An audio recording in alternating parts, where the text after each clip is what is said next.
Hello guys, welcome back to my channel सही सीखो। तो मैंने लास्ट वीडियो में आपको बताया था रेशियो एंड एनालिसिस के दो इम्पॉर्टेंट रेशियोज जो बहुत इजी थे, that is liquid ratio and current ratio. और लिक्विड रेशियो को मैंने आपको बोला था कि एक और नाम है जो आप मुझे कमेंट सेक्शन में बताएंगे, तो उसका नाम है क्विक रेशियो। सही आंसर है क्विक रेशियो। और मैंने आपको क्विक रेशियो का ही एक दूसरा नाम जो वीडियो में ही बता दिया था वो था एसिड टेस्ट रेशियो। एंड मैंने आपको एक क्वेश्चन होमवर्क के लिए भी दिया था जिसका आंसर अब आपको स्क्रीन पर दिख रहा है। इसमें थोड़ा सा एक्सप्लेन कर देती हूँ। सबसे पहले हमने देखना है कि हमें गिवन क्या है, that is current ratio given है, क्विक रेशो गिवन है, जो कि मैंने लास्ट वीडियो में मैंने बोला था कि लिक्विड रेशो ऐसे लिखा था। इसे ये हमारा क्विक रेशो 1.3 है।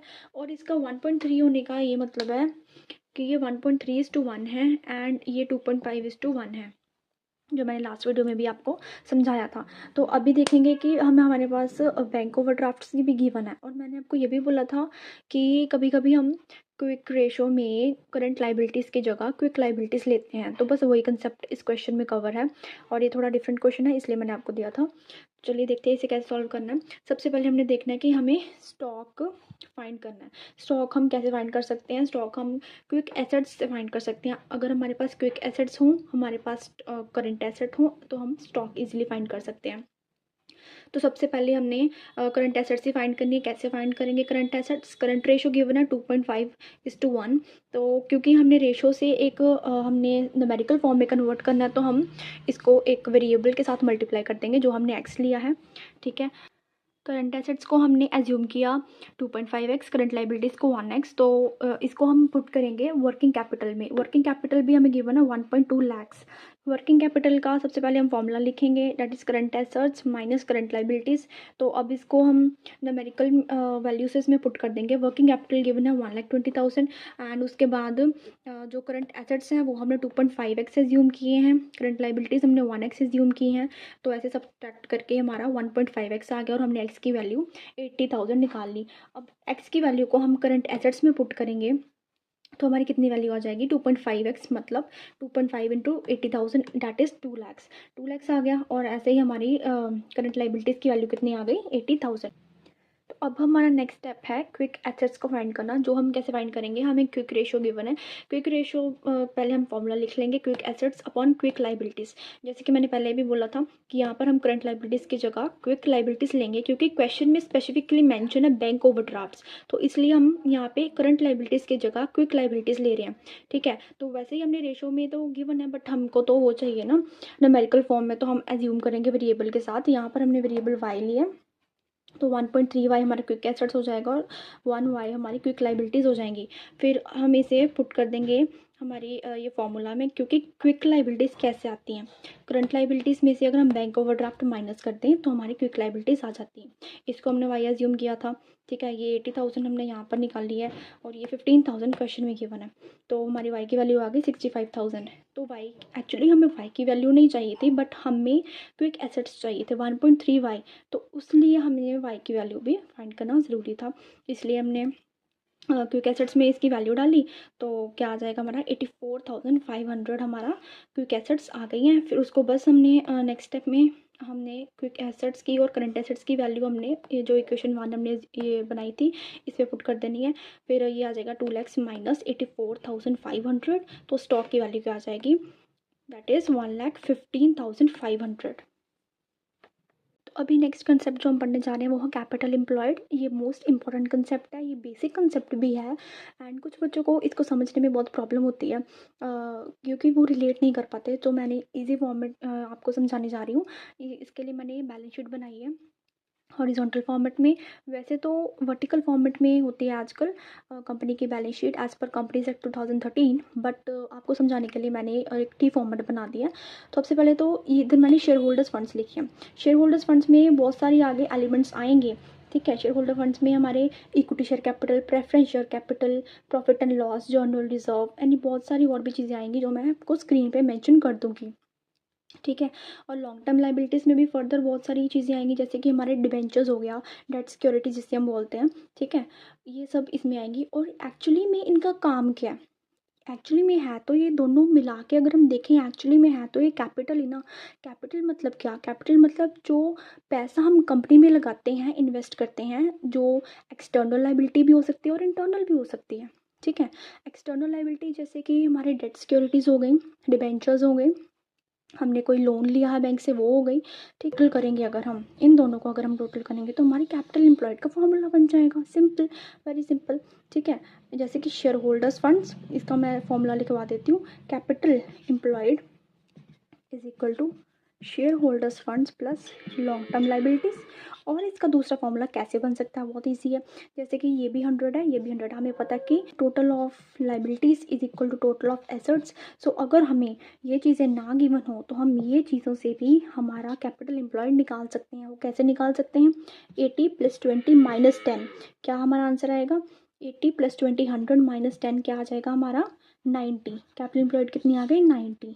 और अगर हम इनको डायरेक्ट प्लस कर दें फिर भी हमारा 90 आंसर आ रहा है। ठीक है, और इसको हमने फॉर्मूला देखना हो कैपिटल एम्प्लॉयड का तो एक तो ये फॉर्मूला आ जाएगा। ठीक है, share holders funds plus long term liabilities, जो डायरेक्ट फॉर्मूला जो हमने देख लिया। तो इसका दूसरा फॉर्मूला क्या हो सकता है? Total assets minus current liabilities, total assets minus current liabilities. अब टोटल एसेट्स में हम क्या क्या इंक्लूड करते हैं? इसका एक और फॉर्मूला बन जाता है, fixed assets plus current assets minus current liabilities. अब क्योंकि हमें पता है कि current assets minus current liabilities क्या होता है, दैट इज़ वर्किंग कैपिटल, तो इसका एक और फॉर्मूला बन गया, fixed assets plus working capital. तो हमारी नेक्स्ट रेशोज आती हैं लॉन्ग टर्म सॉल्वेंसी रेशोज़। जो हमने पहले पढ़ी वो थी शॉर्ट टर्म सॉल्वेंसी रेशोज़, जिसमें हमने 2 रेशोज़ पढ़ी, that is current ratio and liquid ratio.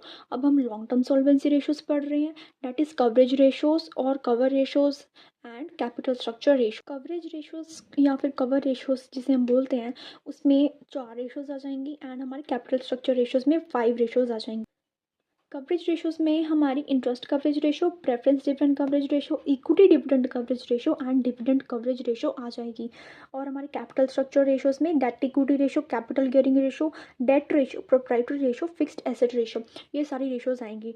वैसे तो ये देखने में तो बहुत ईजी लग रहा है कि हम इसके फॉर्मूलाज लर्न करेंगे और हमारे क्वेश्चन सॉल्व हो जाएंगे, बट क्वेश्चंस इतने ईजी नहीं होते, इसलिए आपके फॉर्मूलाज आपके टिप्स पर होने चाहिए।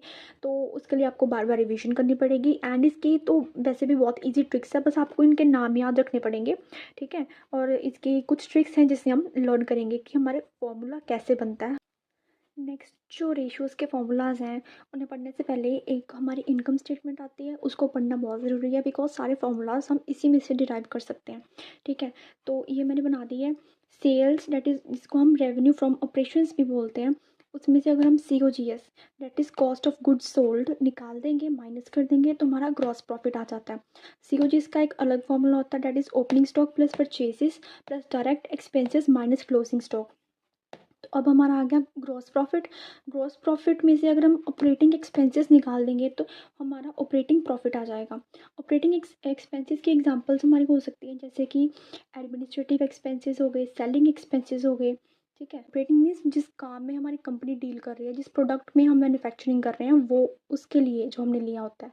ठीक है, तो ये हमारा आ जाएगा ऑपरेटिंग प्रॉफिट। ऑपरेटिंग प्रॉफिट में से अगर हम नॉन ऑपरेटिंग एक्सपेंस निकाल देंगे और नॉन ऑपरेटिंग इनकम्स ऐड कर देंगे तो हमारी total earnings before income and tax आ जाती हैं। ठीक है, नॉन ऑपरेटिंग इनकम्स जैसे कि हमारी कोई बिल्डिंग है या कोई लैंड है जहाँ से हमें रेंट आ रहा है, वैसे तो वो ऑपरेटिंग नहीं है, मीन्स जो हम प्रोडक्ट मैन्युफैक्चर कर रहे हैं उससे रिगार्डिंग नहीं है, वो एक अलग इनकम है, इसलिए हम उसे क्या बोलते हैं? Non operating incomes. एंड वैसे ही नॉन ऑपरेटिंग एक्सपेंसेस भी हमारे बहुत सारे होते हैं, जैसे कि हमारे ऊपर किसी ने केस कर दिया तो उसको हमने कंपनसेशन देनी है, वैसे तो वो हमारे ऑपरेशन में नहीं आता, जो हम मैन्युफैक्चरिंग कर रहे हैं उसमें नहीं आता, उसका एक्सपेंस नहीं है, बट है तो वो हमारी कंपनी को ही बेयर करना पड़ रहा ना, इसलिए हम उसको भी माइनस करते हैं। तो हमारा आ जाता है earnings before income and tax. Earnings before income and tax में से अगर हम इंटरेस्ट माइनस कर देंगे तो EBT, जैसे कि अर्निंग्स बिफोर टैक्स आ जाता है। तो वैसे ही इसमें से अगर हम टैक्स कम कर देंगे तो EAT बन जाएगा, पहले EBT था, that is earning before tax में से टैक्स माइनस किया तो अर्निंग्स आफ्टर टैक्स आ गया। और उसमें से अगर हम फर्दर जो हमारी अर्निंग्स आफ्टर टैक्स है, ये हमारी फाइनल अर्निंग्स होती हैं, और इसको हम डिवाइड करते हैं अपने शेयर होल्डर्स में, और शेयर होल्डर्स में सबसे पहली प्रेफरेंस किससे दी जाती है, प्रेफरेंस शेयर होल्डर्स को, ठीक है, प्रेफरेंस डिविडेंड देंगे हम उनको। फिर हमारा क्या बन जाएगा, earnings available for equity share holders, ठीक है, ये हमारी फाइनल अर्निंग्स है जो हमारे इक्विटी शेयर होल्डर्स को जाएगी। जो हमारे डिबेंचर्स पर जो टैक्स, डिबेंचर्स पर जो हमारा इंटरेस्ट जाना था वो हमने यहाँ पे माइनस कर दिया, वो हमारा टैक्स से पहले जाता है, क्योंकि वो चार्ज ऑन हम इनकम होती है, वो अप्रोप्रिएशन ऑफ इनकम नहीं होती, इसलिए। तो अभी हम इनके फॉर्मूलाज करेंगे नेक्स्ट रेशोज़ के। जो मैंने इनकम स्टेटमेंट बनाई थी वो आप लोग भी अपनी नोटबुक्स में बना लीजिए। और अब हम डिराइव करेंगे इंटरेस्ट कवरेज रेशो का फॉर्मूला। तो सबसे पहले तो इसका नाम हम देखेंगे इंटरेस्ट कवरेज रेशो, ठीक है, वो रेशो जो कि इंटरेस्ट को कवर कर रही है उसकी हमने रेशो बनानी है, ठीक है। उसको हम कैसे बनाएंगे, सबसे पहले हमने अपनी इनकम स्टेटमेंट में से इंटरेस्ट ढूंढना। इंटरेस्ट हमारा कहाँ पे है, यहाँ पे है। तो इंटरेस्ट को कौन कवर कर रहा है, कवर करने का मतलब है इंटरेस्ट हम कौन सी अमाउंट में से दे रहे हैं, ईबीआईटी में से दे रहे हैं। तो बस ऐसे हमारी रेशो बन जाएगी, ईबीआईटी अपॉन इंटरेस्ट। इंटरेस्ट को कवर कौन कर रहा है, ईबीआईटी कवर कर रही है, इंटरेस्ट कवरेज रेशो, ठीक है। इंटरेस्ट कवरेज रेशो को हम फिक्स चार्जेस कवर भी बोलते हैं, डेट सर्विस रेशो भी बोलते हैं और इंटरेस्ट कवर भी बोलते हैं। और इसकी आइडियल रेशो होती है 7:1। तो अब हम नेक्स्ट रेशो करेंगे, that is preference dividend coverage ratio. ये भी हम इसी में से ही डिराइव करेंगे। कैसे डिराइव करेंगे, सबसे पहले हम देखेंगे हमारी प्रेफरेंस डिविडेंड कहाँ फॉल कर रही है। हमारी प्रेफरेंस डिविडेंड यहाँ पर है, प्रेफरेंस डिविडेंड यहाँ पर है, तो क्योंकि यहाँ पर भी हमने इंटरेस्ट को नीचे लिखा था इसलिए हम यहाँ पर लिख लेंगे प्रेफरेंस डिविडेंड। अब देखना है कि प्रेफरेंस डिविडेंड को कौन कवर कर रहा है, मतलब हम किस में से पे कर रहे हैं, जो उसके ऊपर है उसी में से पे कर रहे हैं amount, that is earnings after tax. Earnings after tax भी लिख सकते हैं और इसको हम प्रॉफिट आफ्टर टैक्स भी बोलते हैं, प्रॉफिट आफ्टर टैक्स भी बोलते हैं, तो प्रॉफिट आफ्टर टैक्स भी लिख सकते हैं। तो नेक्स्ट जो रेशोज़ है, equity dividend coverage ratio and dividend coverage ratio. सबसे पहले तो इक्विटी डिविडेंड कवरेज रेशो के लिए मैंने ना अपनी जो इनकम स्टेटमेंट है उसको एक्सटेंड किया, ठीक है, आप भी कर लेना। Equity that is earnings available for equity share holders.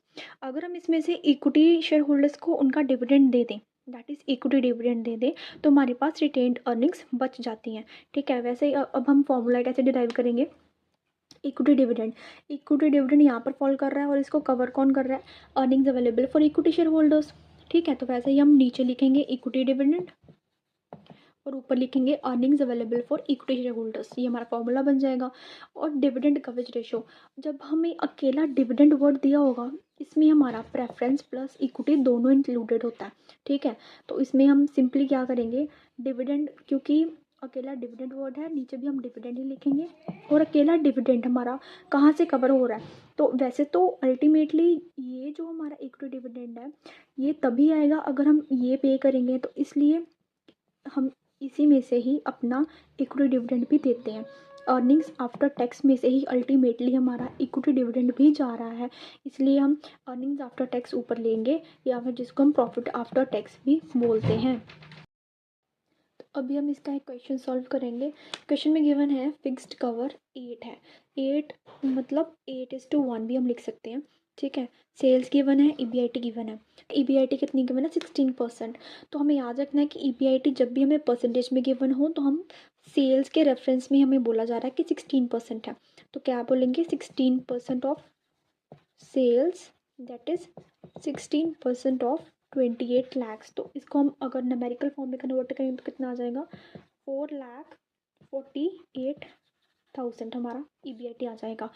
But हमें फाइंड क्या करना है, इंटरेस्ट फाइंड करना है। इंटरेस्ट फाइंड करने के लिए क्या चाहिए, पहले तो हमें एक गिवन है फिक्स्ड कवरेज रेशो जो हम यहाँ पे लिख लेते हैं उसका फॉर्मूला।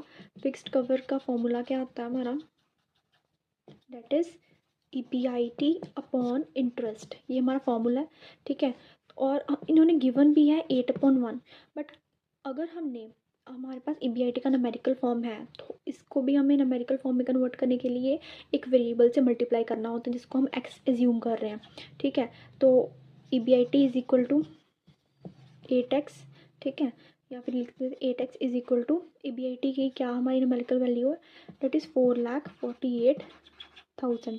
तो x की वैल्यू क्या आ जाएगी, 4,48,000 divide by 8, that is x की वैल्यू कितनी आ गई हमारी 56,000, 56,000 हमारी एक्स की वैल्यू आ गई। और क्योंकि हमारा इंटरेस्ट अगर हमें निकालना तो ये भी हमारा 1x है, 1x मीन्स x, तो हमारा इंटरेस्ट भी कितना आ जाएगा 56,000। तो अब नेक्स्ट क्वेश्चन करेंगे। इसमें गिवन है profit after tax 2,10,000, interest 50,000, rate of tax given है 30% एंड हमने फाइंड करना है interest cover. Interest cover find करना है मीन्स हमने इंटरेस्ट कवरेज रेशो फाइंड करनी है, that is EBIT upon interest find करना हमने, ठीक है। तो इंटरेस्ट तो हमें ऑलरेडी गिवन है 50,000, तो बेसिकली हमें चाहिए EBIT to find this interest cover. EBIT कैसे फाइंड करेंगे? सबसे पहले देखेंगे EBIT हमारा यहाँ फॉल कर रहा है, हमें गिवन है PAT, PAT means EAT means profit after tax और अर्निंग आफ्टर टैक्स हम जिसे बोलते हैं, हमें ये चीज़ गिवन है। हमने यहाँ पर पहुँचना है, हमारे पास ये भी है, हमारे पास ये भी है, टैक्स भी, टैक्स का परसेंटेज है, टैक्स नहीं है प्रॉपरली। इसके मैं आपको 2 वेज बताऊँगी करके, बट आंसर हमारा सेम ही आएगा। अगर हमने एक्स के वे से करना हो तो अगर हम देखें कि हमारा जो प्रॉफिट आफ्टर टैक्स है अगर हमें ये मिल जाए तो उसमें अगर हमारे पास अर्निंग्स बिफोर टैक्स आ जाएं एंड उसमें हम अपना इंटरेस्ट ऐड कर दें तो हमारा ऑटोमेटिकली क्या बन जाएगा, EBIT बन जाएगा। बट मेन चीज़ तो हमें EBT चाहिए ना। तो अगर हम देखें कि हमारा प्रॉफिट आफ्टर टैक्स कितना है 2,10,000, बट ये जो 2,10,000 है ये it is equal to only 70% of PBT, that is earnings before tax का ये सिर्फ 70% है, ये 70% है क्योंकि 30% यहाँ पे हमने माइनस कर दिया। तो ऑब्वियसली ये जो हमें अमाउंट गिवन है ये हमारा 70% का अमाउंट गिवन है। तो इसको हम एक्स लेंगे तो ये हमारा 70% ऑफ एक्स ले लिया हमने, means 70/100x, 2,10,000 is equal to 70/100x। तो x कितना आ जाएगा 2,10,000 डिवाइड बाय 70% भी कर सकते हैं अगर कैलकुलेटर पे करना है, या फिर 70 डिवाइड बाय 70 कर देंगे एंड मल्टीप्लाई बाय 100 कर देंगे। तो हमारा क्या आंसर आ जाएगा, x हमारा आ जाएगा 3 लाख, ठीक है। x की वैल्यू 3 लाख आ जाएगी, 3 लाख आ गई x की वैल्यू। बट हमें x मीन्स हमारा PBT तो नहीं चाहिए था, हमें चाहिए था EBIT फिर कैसे हम फाइंड करेंगे? तो EBIT फाइंड करने के लिए हमें क्या चाहिए, हमारा जो x है that is profit before tax, इसमें हम अपना इंटरेस्ट ऐड कर देंगे। इंटरेस्ट ऐड कर देंगे तो प्रॉफिट बिफोर टैक्स कितना, 3 lakh plus 50,000 is equal to 3.5 lakh बन जाएगा ये। और अगर हमने ये फाइंड करना हुआ तो EBIT कितना आ गया 3.5 लाख अपॉन इंटरेस्ट 50,000। तो ये हमारा सिंपलेस्ट फॉर्म में अगर हम करेंगे तो हमारा 7 टाइम्स आंसर आ जाएगा, ठीक है। एक मेथड ये था और एक मैं आपको फॉर्मूला वाला मेथड बताऊंगी। अब ये जो नेक्स्ट मेथड कर रहे हैं इसमें जो हमने लास्ट मेथड किया उसमें हमने ये लिखा था कि जो हमारा प्रॉफिट आफ्टर टैक्स है वो हमारे प्रॉफिट बिफोर टैक्स का 70% है। 70% है मतलब 100 माइनस 30 है, 30%, ठीक है। 100% माइनस 30% इंटू PBT है, ठीक है, ये हमने बोला था। या फिर हम ऐसे बोल सकते हैं कि 1 माइनस ये क्या था, ये हमारा T था, T स्मॉल t मीन्स इसको हम डिनोट कर लेंगे, small t denotes rate of tax, ठीक है, इंटू PBT। तो अगर हमें PBT फाइंड करना हुआ तो हम कैसे फाइंड करेंगे, PBT मीन्स ये जो प्रॉफिट आफ्टर टैक्स है, ठीक है, इसके नीचे इसके डिवीजन में चला जाएगा, ये यहाँ पे मल्टीप्लाई हो रहा है इसलिए यहाँ पे डिवीजन में आ जाएगा। Means profit before tax is equal to profit after tax divide by 1 minus T से डिवाइड कर देंगे तो हमारा प्रॉफिट बिफोर टैक्स आ जाएगा। ये फॉर्मूला आप कहीं भी यूज़ कर सकते हैं जहाँ पे ऐसी सिचुएशन हो। तो अब हम ये फॉर्मूला से करके देखेंगे तो हमारा PBT कितना आएगा, PBT कितना आ जाएगा, प्रॉफिट आफ्टर टैक्स 2,10,000। तो 100 माइनस 30 भी कर सकते हैं बट क्योंकि हम इसको 1 के फॉर्म में ले रहे हैं तो हम क्या करेंगे 1 माइनस 0.3 लिखेंगे, ठीक है। दैट इज़ 30% को अगर हम ऐसे लिखें 30/100 तो ये कैंसिल हो जाएगा तो 0.3 आ जाएगा ना, इसलिए 1 माइनस 0.3 लिखा है, ठीक है। मीन्स 2,10,000 डिवाइड बाई 0.7, ठीक है। बात तो एक ही है, अगर हम 2,10,000 को 0.7 से डिवाइड करें या फिर 70% से डिवाइड करें हमारा आंसर सेम ही आने वाला है। तो ये 3 लाख आ जाएगा और वैसे ही 3 लाख आ गया हमारा PBT। तो हमारा EBIT कितना आ जाएगा हमारा, इसमें हम 50,000 ऐड कर देंगे तो 3.5 लैक्स आ गया और वैसे हमारा 7 टाइम्स आंसर आ जाएगा। ठीक है, ये फॉर्मूला अगर ये फॉर्मूला वैसे क्रैम भी कर सकते हो आप। ठीक है, और अगर आपको नहीं पता लगे तो आप एक्स वाले वे से भी कर सकते हो, या फिर डायरेक्टली आप 2,10,000 को अगर आप 70% से डिवाइड करेंगे, ऐसी सिचुएशन वाला कोई भी क्वेश्चन होगा तो सॉल्व हो जाएगा। ठीक है, जो अमाउंट गिवन है गिवन अमाउंट, उसको डिवाइड करेंगे कि वो कितना परसेंट डिनोट कर रहा है। 70% डिनोट कर रहा है तो जो एक्चुअल 100% वाला अमाउंट था वो आ जाएगा। ठीक है, तो ये क्वेश्चन आपके होमवर्क के लिए है और आप इसका आंसर मुझे कमेंट सेक्शन में बताएंगे। तो हमारी नेक्स्ट रेशोस हम जो स्टार्ट कर रहे हैं वो है कैपिटल स्ट्रक्चर रेशोस, जो कि हमारी लॉन्ग टर्म सॉल्वेंसी का ही सेकंड पार्ट आता है। उसकी फर्स्ट रेशो अगर हम देखें तो वो है date equity ratio. Date equity ratio का मतलब हो गया डेट के कंपैरिजन में हमारी इक्विटी कितनी है हमारे पास। तो सबसे पहले डेट का मतलब क्या लिखेंगे हम। डेट मतलब हमारा हमेशा लॉन्ग टर्म डेट से होता है। लॉन्ग टर्म डेट या लॉन्ग टर्म लाइबिलिटीज जिसे हम बोलते हैं वो आ गई यहाँ पर। और नीचे हम क्या लेंगे, इक्विटी यहाँ पे हमारा शेयर होल्डर्स फंड से नोट करेगा।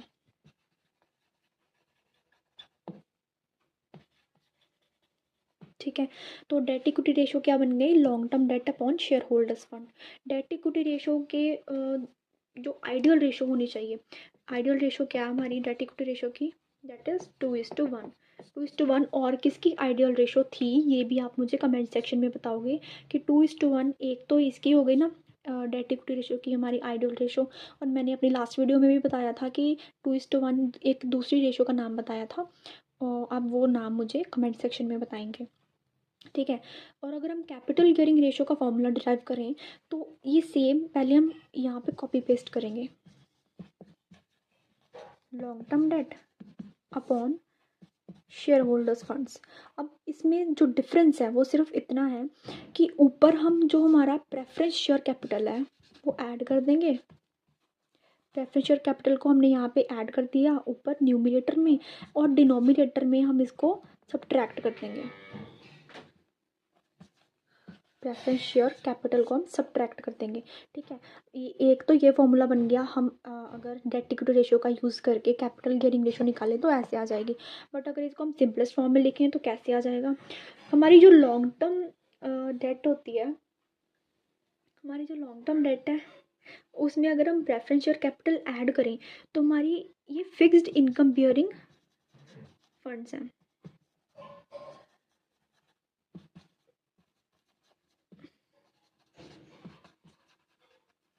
इसका क्या मतलब है फिक्स्ड इनकम बेयरिंग फंड्स का, कि चाहे हमारी कंपनी को लॉस हो, चाहे हमारी कंपनी को प्रॉफिट हो, चाहे कुछ भी हो, हमने इसको डिविडेंड देना ही देना है, प्रेफरेंस डिविडेंड, और इनका इंटरेस्ट देना ही देना है। क्योंकि ये जो है दोनों ये फिक्स्ड इनकम होती है इनकी जो इनकम है वो हमारी कंपनी के प्रॉफिट या लॉस पर डिपेंड नहीं करती। इसलिए हम इनको क्या बोलते हैं, फिक्स्ड इनकम बेयरिंग फंड्स बोलते हैं। ठीक है, और नीचे शेयर होल्डर्स फंड्स में से अगर हम प्रेफरेंस शेयर कैपिटल निकाल देंगे तो उसे हम क्या बोलेंगे, equity share holders fund. Equity share holders fund, simple. तो हमारी नेक्स्ट रेशो आती है डेट रेशो।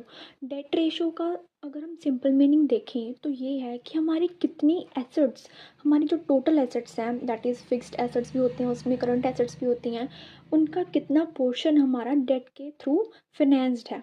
ठीक है, तो इसको हम कैसे लिखेंगे, हम total date. Total that means long term debt and long term debt या फिर लॉन्ग टर्म लाइबिलिटीज़ भी हम बोल देते हैं इसे। Long term liabilities and current liabilities दोनों को ऐड करेंगे तो हमारी क्या बन जाएंगे, टोटल डेट। ठीक है, और डिनोमिनेटर में हम क्या लिखेंगे, total assets, that is fixed assets and current assets. ठीक है, तो अगर हमारी ये डेट रेशो फॉर एग्जांपल से हमारी 60% है और से हमारी 6 टाइम्स है, और वी कैन से हमारी 0.6 है।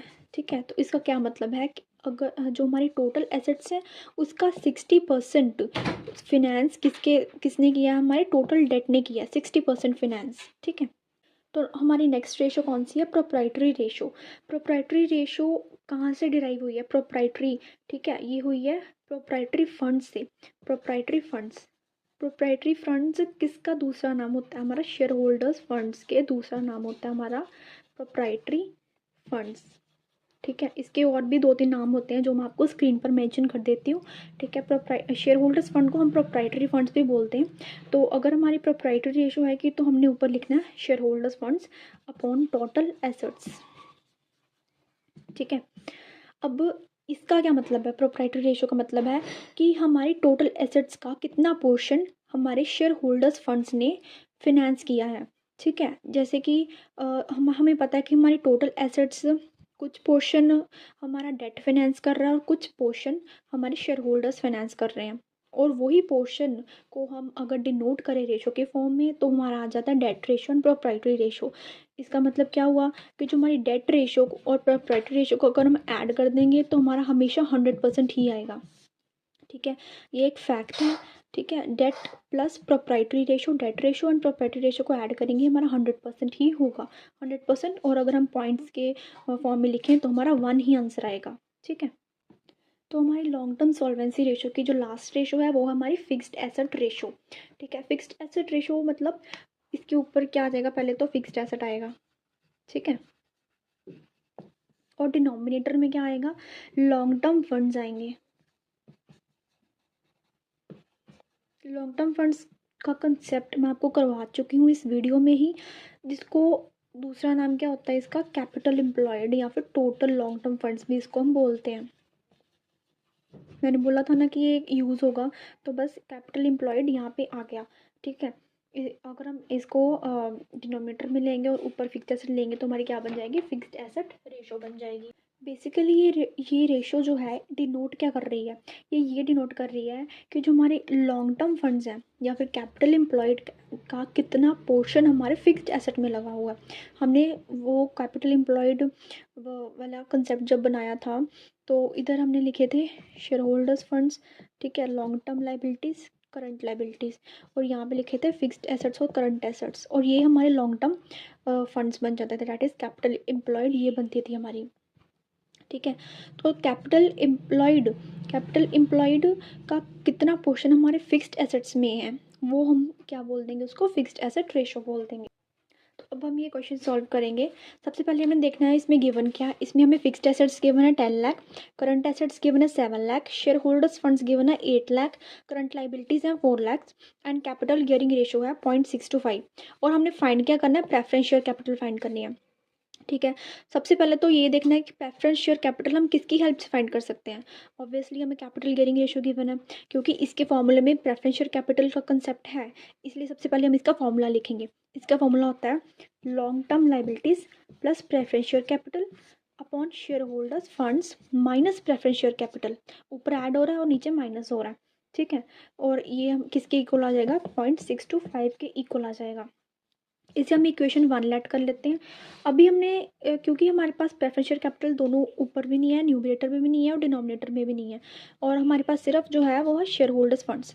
सबसे पहले हम फाइंड करेंगे लॉन्ग टर्म लाइबिलिटीज़। हमने कैपिटल एम्प्लॉयड का कंसेप्ट किया था, उसमें हमने एक फॉर्मूला लिखा था कि capital employed it is equal to share holders funds plus long term liabilities, और हमने ये भी लिखा था कि it is equal to total assets plus current, total assets minus current liabilities, ये भी हमने लिखा था। Total assets minus current liabilities लिखा था।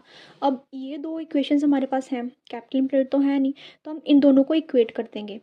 Share holders funds plus long term liabilities is equal to total assets minus current liabilities. ठीक है, और क्योंकि हमें लॉन्ग टर्म लाइबिलिटी चाहिए, इसको इधर रहने देते हैं, तो total assets minus current liabilities minus share holders funds आ जाएगा। अब हम टोटल एसेट्स कैसे निकालेंगे? हमारे क्वेश्चन में फिक्स्ड एसेट्स गिवन है, करंट एसेट्स गिवन है। हमें पता है कि दोनों को ऐड कर देंगे तो हमारी टोटल एसेट्स बन जाएंगी। तो कितनी बन जाएंगी हमारी टोटल एसेट्स? 17 लाख की टोटल एसेट्स बन गई, और हमारे पास करंट लाइबिलिटीज़ हैं 4 लाख की, शेयर होल्डर्स फंड है 8 लाख का। तो इनको अगर हम सब्ट्रैक्ट करेंगे तो हमारा आंसर आ जाएगा 5 लाख। ठीक है, 5 लाख हमारा आंसर आ गया। इसमें अगर हम पुट कर दें 5 lakh plus preference share capital upon share holders funds, कितने हमारे पास? 8 lakh minus preference share capital, ठीक है, इज इक्वल टू 0.625। अब ये जो इक्वेशन है इसको हम फर्दर सॉल्व करेंगे। तो अब ये इक्वेशन को हम स्ट्रेट फॉरवर्ड लिखेंगे 5 lakh plus preference share capital, यहाँ पर ये डिवाइड हो रहा है तो इधर जाके मल्टीप्लाई हो जाएगा, 8 lakh minus preference share capital, और ये किससे मल्टीप्लाई हो रहा है, 0.625 से मल्टीप्लाई हो रहा है, ठीक है।